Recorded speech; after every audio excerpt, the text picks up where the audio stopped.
Assalamualaikum warahmatullahi wabarakatuh dan selamat sejahtera.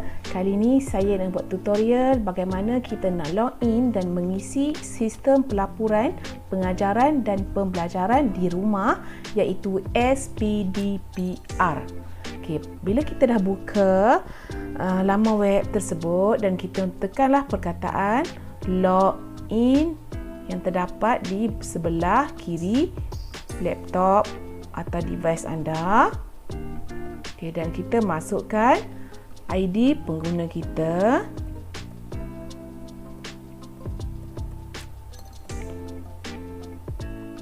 Dan masukkan password. Dan masukkan kod keselamatan yang telah diberi.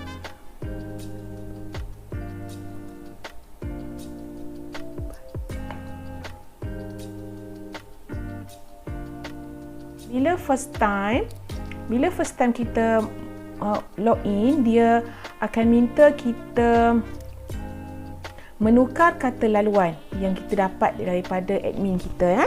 Jadi kita tukar kata laluan yang baharu.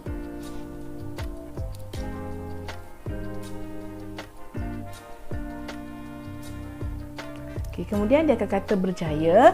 Tahniah, data telah berjaya dikemaskini. Data telah berjaya dikemaskini dan disimpan. Sila log masuk dengan kata laluan yang baru. Terima kasih dan tekan OK. Okey. Dan kita cuba masuk dengan kata laluan yang baru kita tadi. Selepas kita dah login tadi, apa yang perlu kita buat ialah dia akan keluar paparan anda belum daftar ID D5. Sila kemaskini terlebih dahulu. Jadi kita perlu kemaskini, masukkan ID D5 kita. Okey, masukkan ID D5 kita.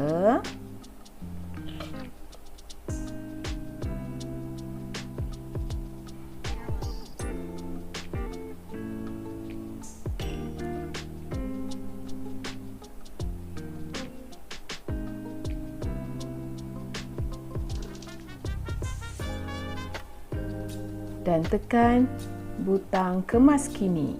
Okey. Keluarlah ID D5 berjaya disimpan ke pengkalan data.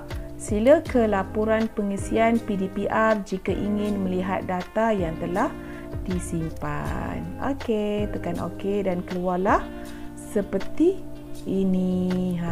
Okey. Jadi bolehlah kita mengisi kita punya pelaporan PDPR.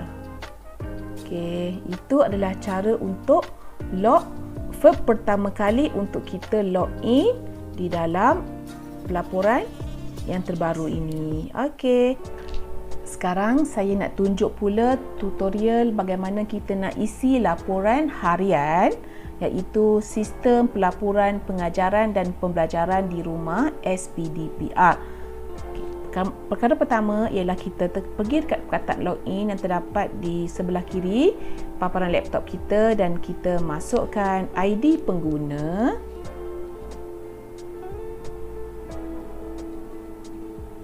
Kemudian masukkan password dan masukkan kod keselamatan. Dan tekan perkataan masuk. Dan dia akan keluar, kita hanya diberi tempoh 120 saat saja untuk mengisi pelaporan ini. Okay, jadi sekarang kita tekan sistem pelaporan PDPR. Dan di sini kita ada dua step untuk mengisi pelaporan PDPR harian ini. Yang pertama sekali ialah kita isi dahulu borang pelaporan PDPR. Kita isi semua yang diminta ini. Isi sampai habis. Kemudian kita tekan perkataan simpan. Okey. Ingat kita isi sampai habis dan tekan perkataan simpan. Dan setelah itu bila kita dah isi borang pelaporan PDPR ni, Step yang kedua ialah kita kena isi kehadiran PEDPR. Kehadiran PEDPR ni ada di sini sebelah kiri ni. Okay, tekan kehadiran PEDPR dan tekan kehadiran murid. Ini step yang kedua ya. Kita masukkan apa yang diminta.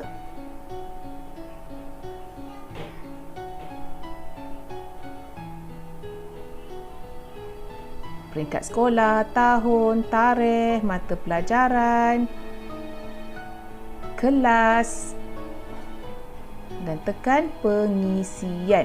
Okey, dan bila kita dah isi, dia akan keluar seperti ini, tambah rekod penglibatan murid. Jadi kita kena klik nama murid. Kalau kita nak klik semua sekali nama murid, kita klik dekat tambah ni, tekan je bawah tambah ni. Bawah perkataan tambah ni ada ruang untuk kita klik, semuanya dah klik. Dan kalau ada murid yang tak hadir, kita nak untick kan? Okey, kita tik je dekat nama murid tersebut.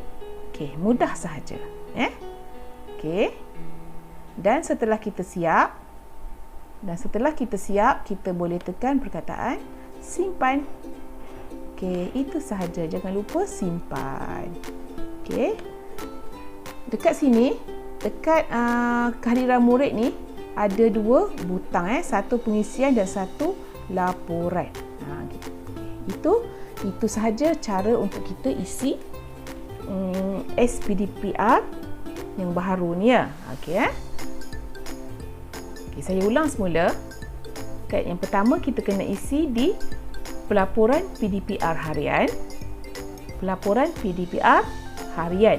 Dan yang kedua, kita kena isi kehadiran PEDPR iaitu kehadiran murid. Itu sahaja yang perlu kita buat. Harapnya tutorial ini bermanfaat untuk rakan-rakan guru sekalian. Kita nak keluar, tekan perkataan keluar yang ada di sebelah kiri inilah. Okey, itu sahaja. Jangan lupa subscribe channel saya. Assalamualaikum dan bye-bye.